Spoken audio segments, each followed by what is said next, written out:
1989-1999, 10 années durant lesquelles l'Allemagne est réunifiée, Nelson Mandela est libéré, Internet est accessible au grand public, la France gagne la Coupe du Monde pour la première fois et Google voit le jour. Pendant ce temps, dans les cours de récréation, ça théorise sur les images des prochains Dragon Ball Z, ça échange des POG, ça joue au livre dont vous êtes le héros, on se partage des tuyaux sur comment finir le donjon des masques de Zelda sur Game Boy. Urgence, Seinfeld, Friends et X-Files squattent les écrans de télé, mais au journal de 20h, personne ne parle jamais de pop culture, personne ne sait ce que c'est. C'est une véritable catastrophe nationale. Sur papier glacé, on découvre que Superman est mort, que Batman s'est fait briser le dos par Bane, et l'on se passionne pour un nouveau venu, un certain Hellboy. Le tout au son du Believe de Cher, rigolez pas, ça vieillit bien, Oasis et du Gangsta's Paradise de Coolio. Mais en réalité, le tube de cette décennie, c'est ça. Tandis que dans le salon, Donkey Kong, Zelda et Star Wing nous obsèdent, Starcraft, Quake et Duke Nukem nous collent pas mal de sueur froide. Quand on n'est pas occupé à souffler durant de longues minutes au creux de nos cartouches. Sur grand écran, le Titanic coule une nouvelle fois. Pas de bol. Bruce Willis sauve encore le monde et Kevin Costner tombe amoureux de Whitney Houston. On peut le comprendre. Cette décennie est celle des premiers amours, des premiers émois, des nuits sans sommeil aussi à cause de notre Tamagotchi qui refuse de mourir. On arrête de sucer son pouce et on se prend nos premières claques visuelles et artistiques devant le Club Dorothée, entre autres grâce à Ken le Survivant. Mais d'abord, petit rappel des faits, avant les années 80, la télévision française, c'est ça. 3 chaînes seulement, des émissions un peu ringardes, puis, dès 1984, l'arrivée de Canal+, de la 5, de M6 et bien évidemment de MCM en 1989. Dans ce nouveau contexte d'ultra-concurrence et de prospérité économique, chacun sort ses armes et celle de TF1 se nomme Dorothée. Une actrice, vue entre autres dans L'amour en fuite de François Truffaut, excusez du peu, mais surtout une chanteuse et animatrice de talent qui fait les beaux jours de France 2 avec Récréa 2. Pas de souci, TF1 signe un gros chèque, débauche la star et le 2 septembre 1987, le Club Dorothée est diffusé pour la toute première fois.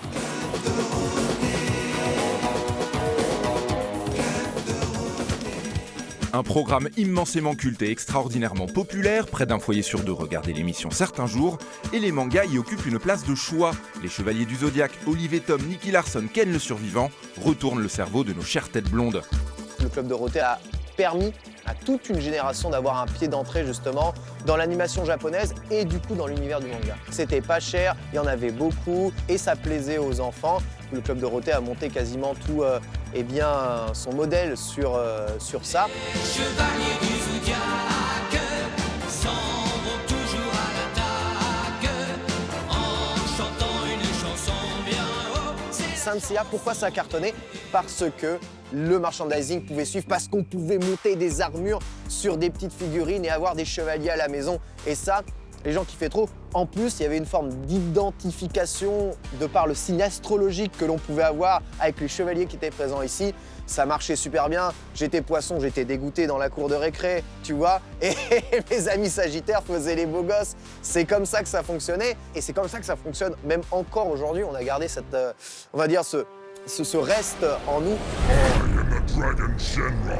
I shall grant you any wish. Now speak.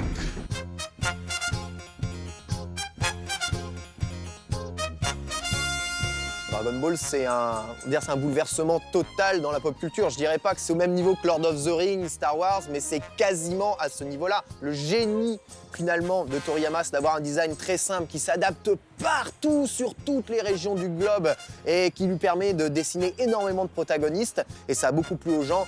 Une histoire simple, des personnages bien faits et plutôt attachants. C'est drôle, c'est tout le temps drôle. Si tu ne sais pas rire, tu n'as rien à faire ici. Alors oui, c'est tout le temps drôle, les enfants se marrent, mais les parents, beaucoup moins. Face à la violence parfois crue et souvent assumée, les associations familiales et les politiques, Ségolène Royal en tête, s'insurgent. Et il faudra aussi parler des dessins animés, notamment des dessins animés japonais qui sont exécrables, qui sont terribles. Dans l'animation, là, il fallait vraiment censurer parce qu'on avait directement des scènes de violence animées, notamment Octonoken, sur Dragon Ball aussi. Ranma and Me, il y a beaucoup de scènes de nudité. Nicky Larson, il y a des scènes d'assassinat parfois assez froids. Forcément, il y a eu énormément de censure et par-dessus, un doublage qui devait s'adapter aussi à l'audience qui était visée et qui du coup a beaucoup joué le côté décalé, n'adaptant quasiment plus finalement le manga ou le propos d'origine. Tu es Ken le survivant et tu as suivi l'enseignement de l'école de Hokuto ou tard? Plutôt tard. Plus trop tard que jamais, là est le principal. What in the hell is this? Mais le bien est fait. Toute une génération est désormais accro au manga et au dessin animé. C'est Marvel aujourd'hui, hein, Dragon Ball. Faut vraiment vous rendre compte, il y a plusieurs univers, il y a tout ça. Son Goku, c'est vraiment le Superman japonais. Donc on peut te le resservir à toutes les sauces, n'importe quand. Tell me, big guy, do you bleed? Hey, don't steal my line.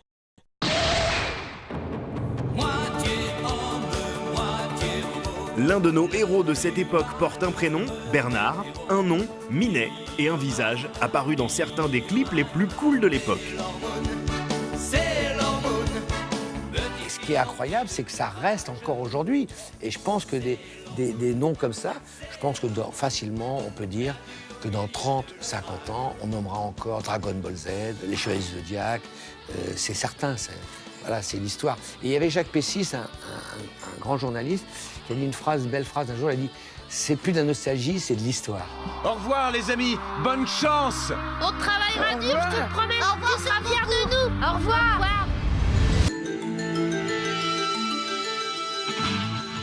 À partir de là, chacune creuse son sillon de fans, de gourmands et de gourmandes. La télévision des années 90 est une ouverture sur un monde nouveau. Un monde qui va du New York de la culte Dream On, diffusé sur Canal Jimmy, à l'Australie de Hartley Cœur à Vif, diffusé sur MCM, en passant par le Beverly Hills du regretté Luke Perry. Melrose Place, Dawson accompagne nos premiers émois amoureux, Lois et Clark nous donnent des ailes, tandis que nos petits frères et petites sœurs, eux, découvrent l'histoire de la vie à travers Il était une fois la vie et le bus magique. Des clans se forment, Team Kelly ou Team Brenda, Team Rachel ou Team Monica. Moi, j'étais plutôt Team Rachel. Oui, comme tout le monde. Hein. Moi aussi, j'étais Team Rachel. Tout le monde était amoureux de Jennifer Aniston. Hein, et est-ce que tout le monde détestait déjà Ross à l'époque? Oh oui. Est-ce que tu savais, est-ce que tu savais que Jon Favreau, futur réalisateur de Iron Man, avait failli jouer le rôle de Ross? Ah non. Et est-ce que tu savais que Courtney Cox avait au départ auditionné pour le rôle de Rachel? Est-ce que tu savais ça? Ah non, je savais pas ça non plus. Attends. Et est-ce que tu sais qu'on aimerait bien reprendre le cours de ce documentaire? Donc on en était où là déjà? On disait que durant les années 90, tout le week-end, on bouffe du Friends en VHS. Puis, chaque dimanche soir, un programme tout autant familial que patrimonial rassemble les familles. Un programme diffusé sur une chaîne cryptée du nom de Canal+, un rendez-vous incontournable, ça cartoon.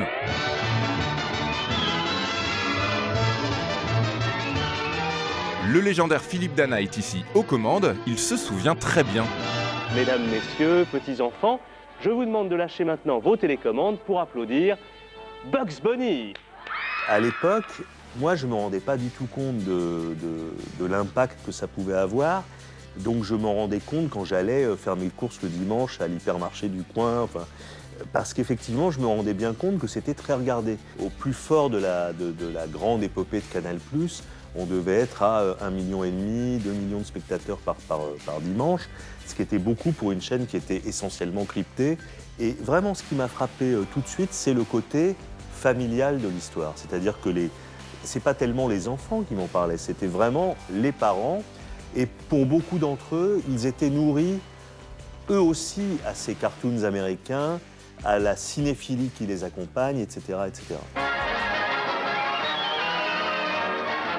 De sa cartoon à Friends, de Canal à Canal Jimmy, la télévision des années 90, c'est une certaine idée de l'audace, une forme de nouveauté, couplée à notre envie de découverte. Et bien évidemment, ça passe par les dessins animés. Et comme pour sa cartoon, qui offre à ses héros d'un autre temps une cure de jouvence, les super-héros font peau neuve au cours de cette folle décennie. Les X-Men bénéficient de leur série animée, tout comme Batman, sublimé sur grand écran par Tim Burton en 89, puis à la télévision dès 1992 en France.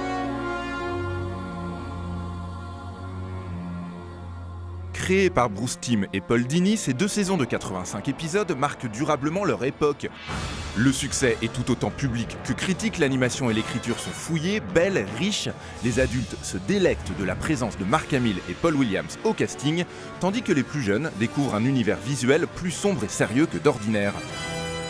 Pour moi, la série Batman des années 90, c'est effectivement quelque chose qui est générationnel. Je pense que si elle a si bien fonctionné, c'est notamment parce qu'effectivement, en termes de tonalité, elle s'adressait à la fois à un public de gamins tel qu'on l'était, mais elle continue de nous parler à nous parce qu'elle propose quand même des thématiques assez fortes. Et aussi par la longévité de cette série, c'est quand même 4 saisons, c'est quasiment 90 épisodes et aussi des films animés. Et il y avait une qualité de production. Bref, un coup de maître récompensé d'un Emmy Award en 1993 est l'un des plus beaux hommages possibles aux comics. There's no place left to go, Joker.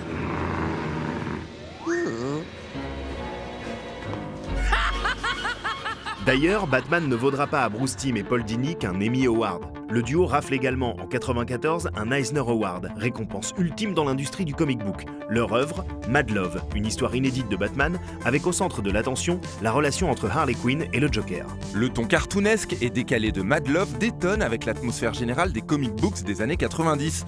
Car que ce soit chez Marvel, avec la saga des clones de Spider-Man, ou chez DC Comics avec Batman, Nightfall ou Death of Superman, les super-héros sont mis à mal, voire carrément éliminés de l'équation. Man of Steel has proven to be as vulnerable as the mere mortals who've looked up to him for more than half a century. Superman died Wednesday. Bruce Wayne, lui, se fait briser la colonne vertébrale par Bane, le rendant ainsi totalement incapable de tenir son rôle de Batman. L'identité même de Peter Parker est remise en question alors qu'on apprend que le Spider-Man, dont on suit les aventures depuis des années, serait en réalité un clone et qu'il existe d'autres Peter Parker. L'industrie du comic est soudainement prise d'une envie de tuer ou au moins de malmener violemment tous ses plus gros vendeurs de papier. Les lecteurs perdent leurs repères, voient leurs habitudes bousculées. Étrange, pas tant que ça.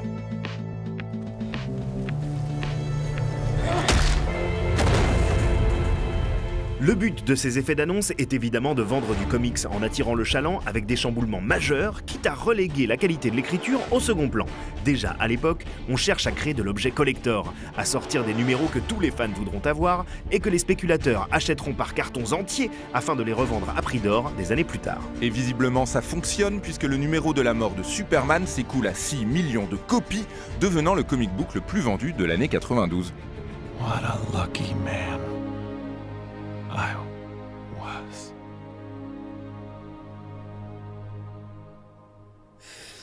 Quand même, tu vois, moi, la mort de Superman à l'époque, ça m'a fait un petit truc quand même, tu vois. Je me doutais bien qu'il allait revenir un jour, mais quand même, je me souviens, j'étais pas bien. Ouais, mais en vrai, il est pas resté mort hyper longtemps, si. Non, tu parles quelques mois. Une dizaine de numéros, et puis hop, après, il est revenu. Et puis déjà, en plus, c'était la 7e fois qu'il mourait, si tu veux, donc... Et depuis ? Ah bah depuis, il est remort en 99, en 2003, en 2006, en 2008, en 2013, en 2016. En tout, il est mort une quinzaine de fois, tu vois. En fait, Superman, je pense qu'il essaye de booster, tu vois, les revenus financiers des pompes funèbres de Metropolis. En même temps, un personnage culte qui meurt, c'est peut-être aussi un nouveau héros qui naît quelque part, je trouve. C'est beau ce que tu dis. Ouais. Non seulement c'est beau, mais en plus, c'est pas complètement faux.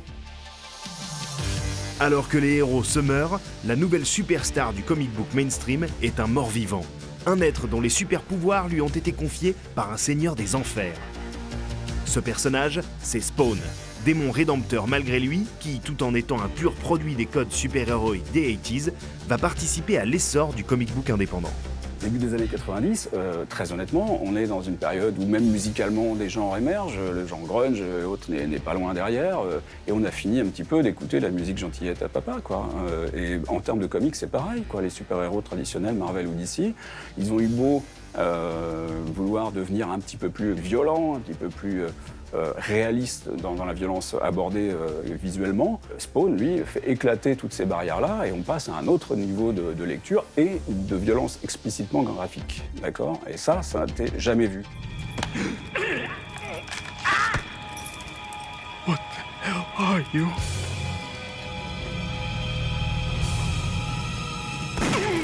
Spawn devient la mascotte d'Image Comics, une maison d'édition créée par d'anciens artistes dissidents de chez Marvel et DC, et l'icône du comic book alternatif dans les années 90, une sorte d'équivalent papier de la crise d'adolescence.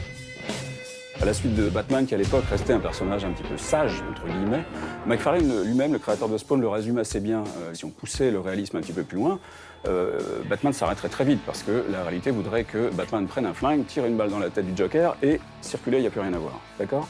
Bon, lui, il arrive avec son Spawn, qui, par certains aspects graphiques d'ailleurs, ressemble un peu au Batman. Hein, le fait de travailler avec une longue cape qui va masquer une partie du corps du personnage qui se cache dans l'ombre. Et Spawn, cet univers un petit peu horrifico, barbouze, super-héros, beaucoup de genres qui sont un petit peu mélangés, a été une vraie marche, une nouvelle marche en fait, qui permettait d'ouvrir le genre super-héros à autre chose. Spawn décolle très rapidement. Todd McFarlane, en homme d'affaires efficace, monte dans la foulée McFarlane Toys. Les figurines de son personnage se vendent comme des petits pains. Spawn est même la star de son propre film, aussi raté que rigolo, en 1997. Bring me Spawn Z.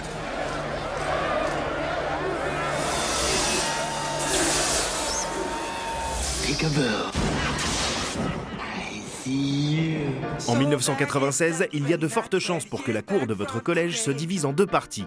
Les fans de Spawn et de Korn, et en face, les fans de Dragon Ball Z et de Doc Gynéco. Même si parfois ça se mélangeait un peu. En quelques années, les comic books ont entamé un changement profond.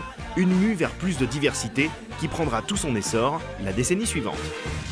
Dis-moi Nico, à partir de quel âge t'as été, disons, cool, tu vois, si on considère que t'es devenu cool un jour?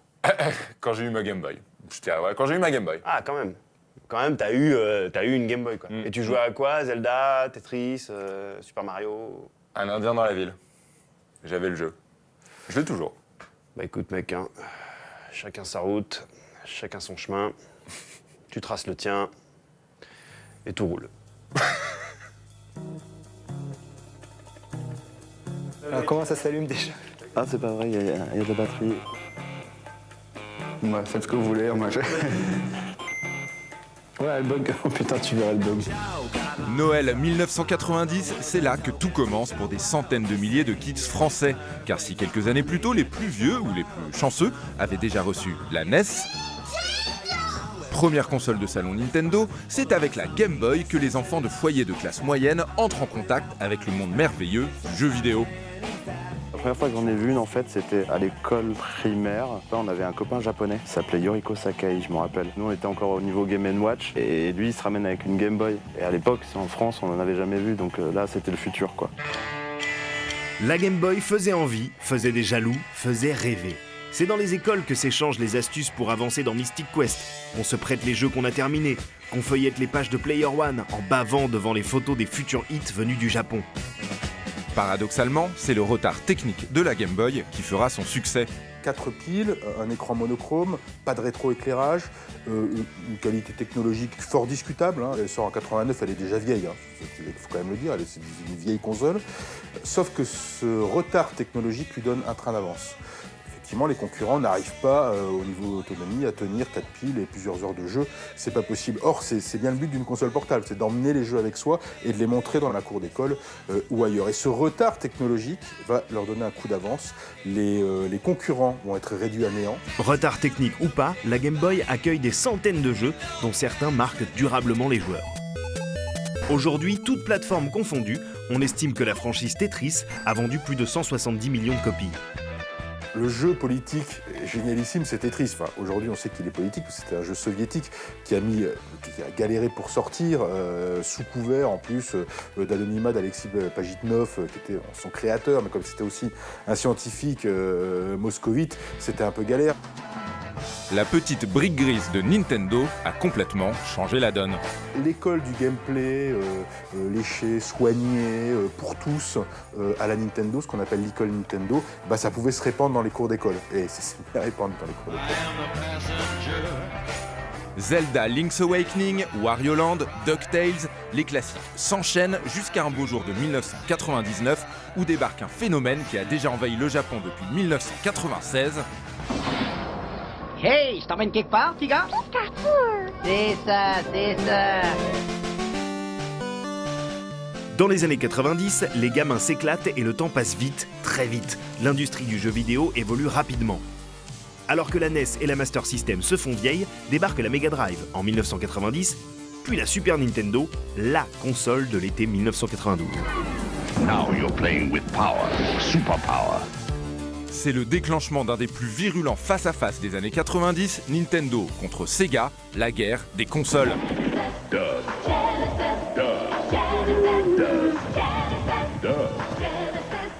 What Nintendo?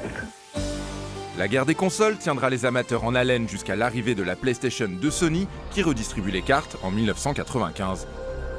C'est fou, moi je suis complètement passé à côté de la PlayStation en fait à sa sortie quoi. Ah ouais? Bah ouais, en fait, ma première Super Nintendo, la mienne à moi, mes parents ils me l'ont offert genre 3 mois avant la sortie de la PlayStation. Du coup j'ai des dizaines de jeux à rattraper quoi. Attends, donc quand tout le monde jouait à Crash Bandicoot, toi tu finissais Super Mario World. Attends mec, j'ai presque inventé le rétro gaming finalement. Sans faire exprès mais... Presque. Presque. Tout est dans le presque. In the beginning, there was nothing. And then, there was light. Le marché des consoles n'est désormais plus un monde binaire. Avec la PlayStation, la Nintendo 64 et la Sega Saturn, le jeu vidéo entre dans une nouvelle ère, révolutionnaire, celle de la 3D. La 3D a absolument tout changé.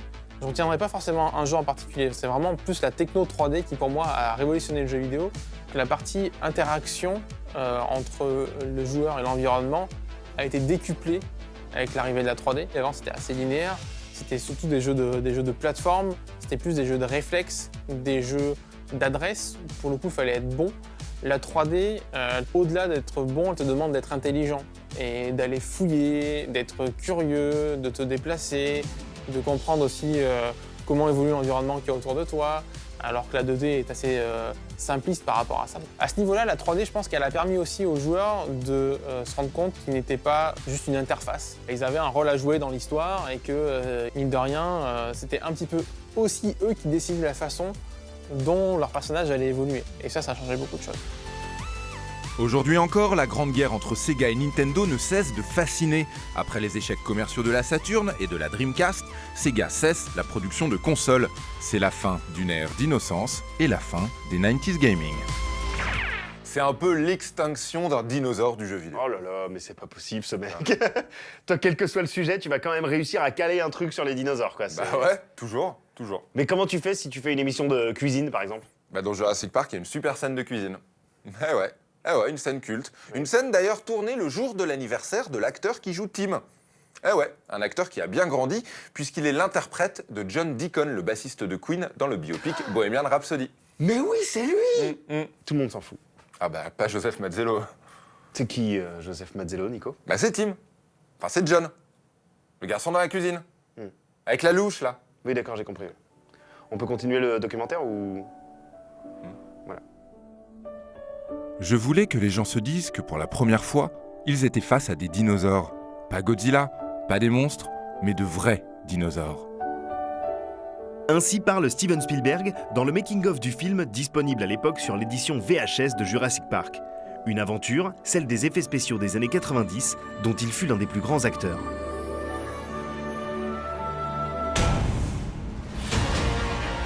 Une décennie durant laquelle les réalisateurs eurent pour la première fois en main de nouvelles cartes et de nouveaux outils, permettant de donner vie à leurs rêves les plus fous et de mettre en scène nos pires cauchemars. Un robot qui tue, un programme informatique prenant le contrôle de nos vies, ou plus simplement, des bestioles dégueulasses. Cette épopée numérique débute certes avec Terminator 2, mais son plus grand emblème mesure près de 6 mètres, c'est lui.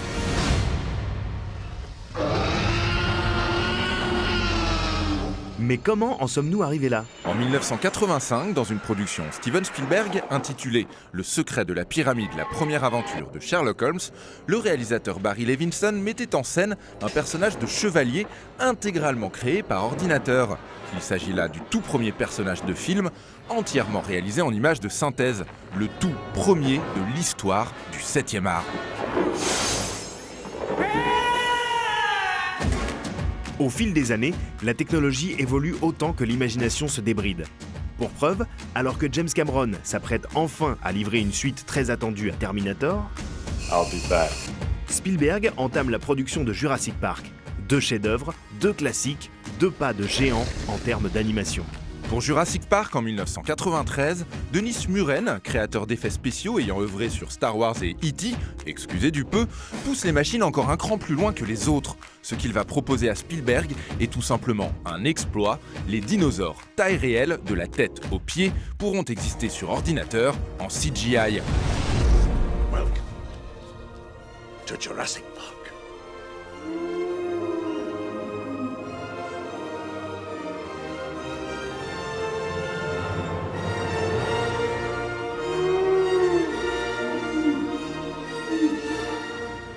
Quand on parle de la pop culture dans le cinéma aujourd'hui, on en revient, je pense, toujours à Jurassic Park. C'est le moment où vraiment les blockbusters entrent dans une nouvelle ère, notamment en termes d'effets spéciaux, parce que Steven Spielberg arrive à recréer des dinosaures, arrive à rendre ça crédible surtout. En fait, on croit que les dinosaures existent vraiment, et je pense que c'est là que le cinéma hollywoodien en fait, va prendre un vrai virage. Jurassic Park montre que c'est possible d'avoir des dinosaures dans notre rue. D'ailleurs, depuis Jurassic Park, on rêve tous de recréer des dinosaures. À chaque fois qu'il y a une info sur on a retrouvé de l'ADN d'un dinosaure, machin, à droite, à gauche, etc., tout le monde pense à Jurassic Park en disant ça y est, il va y avoir Jurassic Park dans ma ville dans 2-3 ans à peu près. They're flocking this way.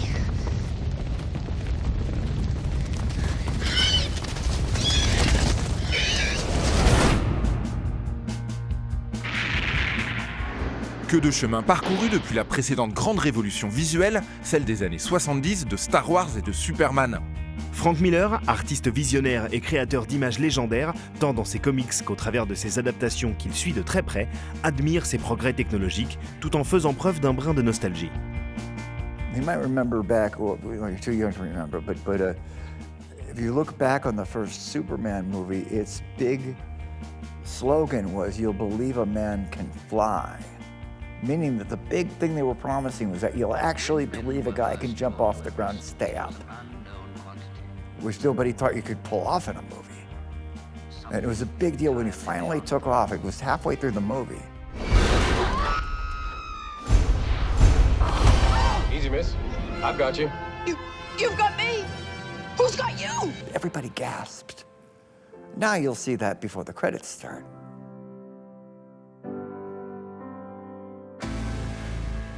Cette nostalgie, nous la partageons au moment de nous souvenir de nos premières fois. Première fois que nous rencontrions un brachiosaure. Ou première et dernière fois que nous avons mis les pieds sur le Titanic.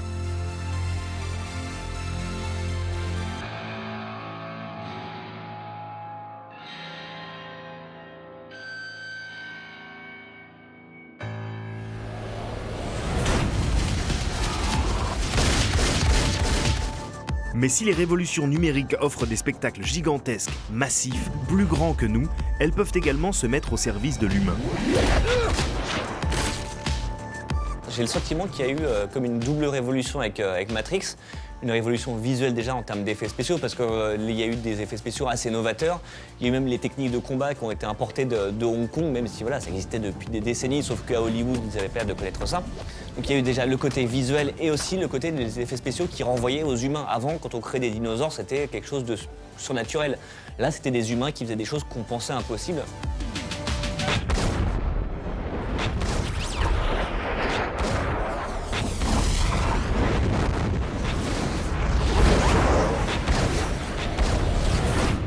Et tandis que nos petits frères et sœurs se cachent les yeux et se bouchent les oreilles de peur de voir le T-1000 ou l'agent Smith surgir devant eux, nous découvrons, en même temps que le cinéma de James Cameron et des Wachowski, le rock'n'roll.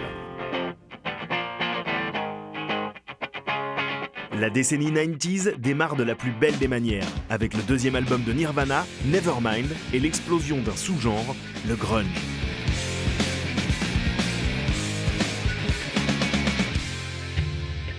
C'était un choc mais incroyable d'un seul coup dans l'histoire de la pop culture, un espèce de groupe complètement débraillé qui hurle, qui chante « je me hais tout le monde » et tout ça devient numéro 1 mondial. C'était un moment de pop culture, un certain avènement d'une culture rock énervée et tout ça qui atteignait le grand public. C'était un moment fascinant qui a bouleversé toute ma génération.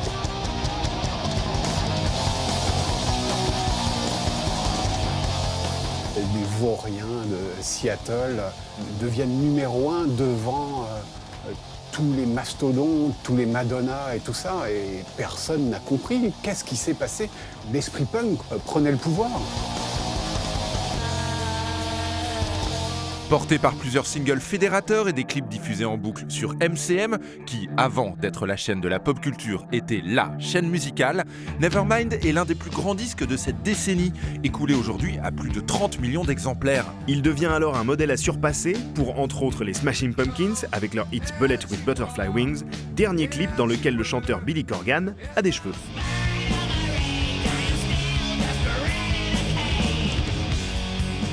Alice in Chains et le regretté Layne Staley, disparu en 2002.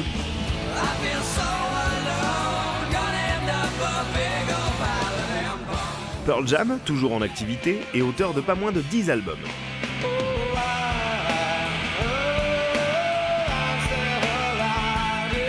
Soundgarden et la voix unique de Chris Cornell, lui aussi disparu.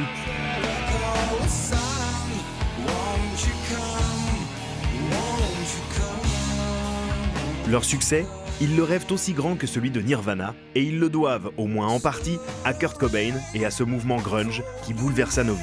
On s'aperçoit que le capitalisme, vraiment, il y a des ratés, il y a des laissés-pour-compte. C'était la voix des laissés-pour-compte, Nirvana. La voix des laissés-pour-compte qui parlait à tout le monde. Kurt Cobain se donne la mort le 5 avril 1994. Le Club des 27 a un nouveau membre. Le choc est mondial. Hundreds of fans are expected to hold a vigil at the Seattle home of rock star Kurt Cobain, who died yesterday. Est-ce que la brièveté de Nirvana, en fait, a fait que le groupe est resté culte? Bien évidemment. Ceux qui meurent tôt deviennent des légendes d'une certaine manière. Nirvana a été un choc brutal qui s'est arrêté de manière aussi brutale. Donc oui, forcément, ça y participe. Il n'empêche que la musique, elle reste. Et la musique, elle est encore valable aujourd'hui. Qu'on écoute Nevermind maintenant, ça n'a pas pris une ride, réellement.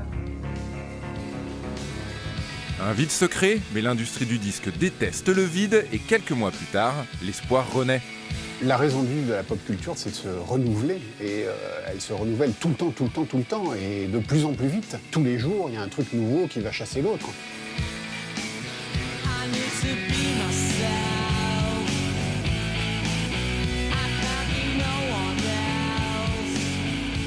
Autre continent, autre étiquette, autre succès. En Grande-Bretagne, la Britpop séduit la planète dès 1994 avec Definitely Maybe, mais surtout l'année suivante avec What's the Story, Morning Glory, le deuxième album d'Oasis aux 22 millions de copies écoulées.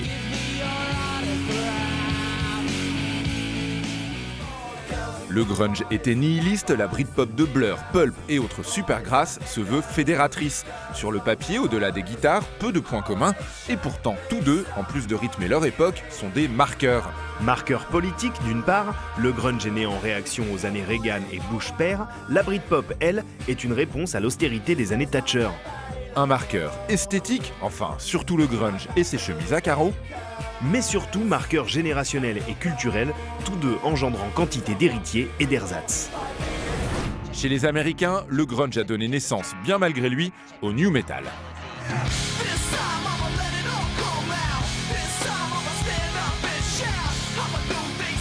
Bon, ça, on y reviendra plus tard, tandis que chez les Anglais...